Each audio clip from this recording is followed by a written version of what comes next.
తెలంగాణ రాజ్యాధికార పార్టీకి. ఈ పార్టీకి నిన్న గుర్తు కూడా కేటాయించడం జరిగింది. ఆ గుర్తు కూడా మీ అందరికీ సుపరిచితమైనటువంటి గుర్తు. ఆ గుర్తు మీ అందరూ అంటే తెలంగాణలో ఆ గుర్తు తెలవని వాళ్ళే లేరుగా. అటువంటి గుర్తు ఇవాళ మనకు రావడం జరిగింది. అదే మీరు నిన్న మొన్న గ్రామీణ ప్రాంతంలో మీరు విన్నారు కదా, కత్తెర. ఆ కత్తెర గుర్తునే తెలంగాణ రాజ్యాధికార పార్టీకి తెలంగాణ ఎన్నికల కమిషన్ కేటాయించడం జరిగింది. ఎన్నికల కమిషన్కు ధన్యవాదాలు తెలియజేసుకుంటూ, సో ఈ కత్తెర ఎంతోమంది జీవితాలను ప్రభావితం చేస్తున్నటువంటి కత్తెర. మనిషి పుట్టుక దగ్గర తల్లి బిడ్డకు జన్మనిచ్చిన తర్వాత ఆ తల్లికి ఆ బిడ్డకు బిడ్డ పేగు కట్ చేసి ముడివేసేటువంటి కాడ దగ్గర నుంచి మొదలు పెడితే, మేరన్న చేతిలో కత్తెర దగ్గర నుంచి మొదలు పెడితే, మీరు ఏ శుభకార్యం చేసినా ఆఫీస్ను ఓపెన్ చేసేటువంటి కత్తెర దగ్గర నుంచి మొదలు పెడితే, ఇలా మన యాదవ సోదరులు, కుర్మ సోదరులు ఉన్ని కట్ చేసే దగ్గర ఎక్కడ చూసినా, నాయి బ్రాహ్మణ సోదరులు కటింగ్ చేసే కాడ కూడా ఎక్కడ చూసినా మన వర్గాలలో మిళితమైనటువంటి ఈ కత్తెరను ఇవాళ మన పార్టీకి, మరీ ముఖ్యంగా మన బీసీల ప్రాధాన్యత గల పార్టీకి ఈ సింబల్ను తీసుకురావడం జరిగింది. సో ఈ సింబల్ పైన కొద్దిగా ప్రత్యేక శ్రద్ధ పెట్టడం జరిగింది. అందుకోసమే తెలంగాణ రాజ్యాధికార పార్టీ సింబల్ కత్తెర గుర్తు.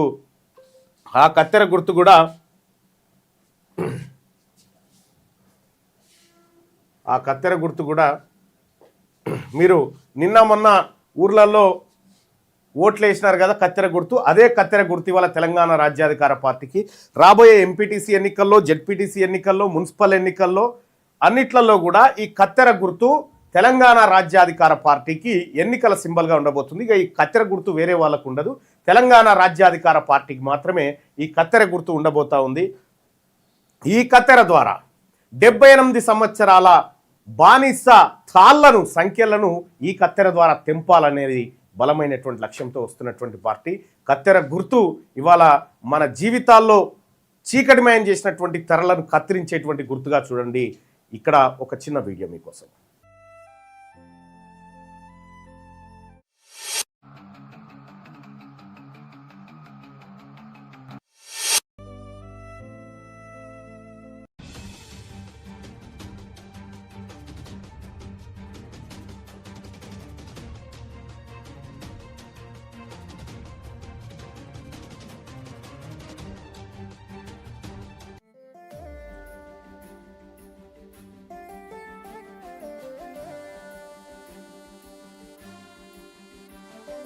జనం జనం జనం ప్రజా ప్రపంచం.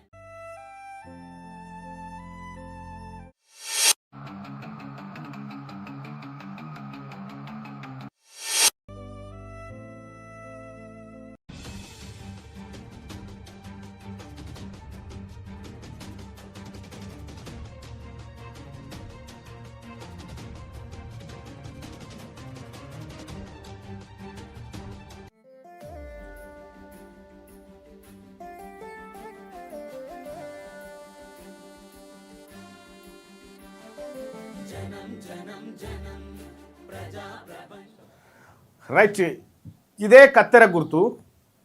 ఈ గుర్తే మన ఎన్నికల గుర్తు. తెలంగాణ రాజ్యాధికార పార్టీకి, మన బీసీలకు, మన ఎస్సీ ఎస్టీ మైనారిటీ వర్గాల ఓట్లు, మన ఓట్లు మనకేసుకోవడానికి ఇదివరకు దాకానేమో 70-80 ఏళ్ళు 100 ఏళ్ళ నుంచి ఉంటే చెయ్యి గుర్తు, లేకపోతే ఆ తర్వాత ఇంకో పువ్వు గుర్తు, లేకపోతే 20-25 ఏళ్ళ నుంచి బీఆర్ఎస్ గుర్తు. రెడ్లు, వెలమలకు, బ్రాహ్మణులకు వీళ్ళందరికి కూడా ఒక గుర్తు వచ్చింది. ఇలా బీసీలకు కూడా ఒక గుర్తు వచ్చింది, అదే కత్తెర గుర్తు. తరతరాలుగా మనల్ని పట్టినటువంటి వర్గాలు ఉన్నాయి కదా, దోపిడీ వర్గాలు, వాళ్ళని మెల్లగా కట్ చేసుకుంటూ మనల్ని విముక్తులను చేసేటువంటి గుర్తు ఇవాళ రావడం జరిగింది, కత్తెర గుర్తు. ఇదే కత్తెర గుర్తు మీద జార్ఖండ్లో మహతో అనేటువంటి ఒక విద్యార్థి నాయకుడు బీసీ వర్గాలను ఏకతాటి మీదకి తేవడానికి 2024లో పార్టీని స్థాపించి అక్కడ కత్తెర గుర్తును తీసుకొని కత్తెర గుర్తు ద్వారా బీసీలందరినీ ఐక్యం చేసే ప్రయత్నం చేసి అతను ఎమ్మెల్యేగా గెలిచిండు. అనేక చోట్ల 2వ స్థానంలో ఉంది. జార్ఖండ్లో ఒక ప్రధాన రాజకీయ పక్షంగా అవతరించింది. సో ఈ కత్తెర గుర్తు ద్వారా ఇప్పటిదాకా ఎవరెవరైతే మనకు చీడ పురుగుల్లా అంటుకున్నారో వాళ్ళందరినీ కట్ చేయాల్సినటువంటి సమయం ఆసన్నమైంది. సో బీసీ ప్రజలారా, మన గుర్తు కత్తెర. మన గుర్తు ఈ కత్తెర గుర్తును మనమందరం కూడా ప్రజల్లోకి ఆల్రెడీ పోయినటువంటి గుర్తు విస్తృతంగా ప్రచారం చేసుకోవాలి. మాకు ఒక గుర్తుంది, మాకు ఒక గుర్తింపు ఉంది. ఇలా మీకు మీ రెడ్లకు చేయి గుర్తున్నట్టుగా, మీకు వెలమలకు కారు గుర్తున్నట్టుగా మా బీసీలకు కూడా కత్తెర గుర్తు ఉంది అని చెప్పుకోవడానికి సగర్వంగా ఒక గుర్తు రావడం జరిగింది. సో రాబోయేటువంటి ఎన్నికల్లో కత్తెర గుర్తు మీద పోటీ చేయబోతుంది తెలంగాణ రాజ్యాధికార పార్టీ. మరి ముఖ్యంగా బీసీ, ఎస్సీ, ఎస్టీ, మైనార్టీ సోదరులందరూ కూడా ఈ గుర్తుపైనే రేపటి ఎన్నికల బరిలోకి దిగబోతా ఉన్నారు. సో ఇది గుర్తుకు సంబంధించినటువంటి అంశం. సో ఇవాళ కొద్దిగా పండగ వాతావరణం ఉంది మా అందరికి కూడా, ఎందుకంటే గుర్తు కేటాయించడం జరిగింది. అలాగే మీ అందరికీ, చూస్తున్నటువంటి ప్రేక్షకులందరికీ కూడా భోగి శుభాకాంక్షలు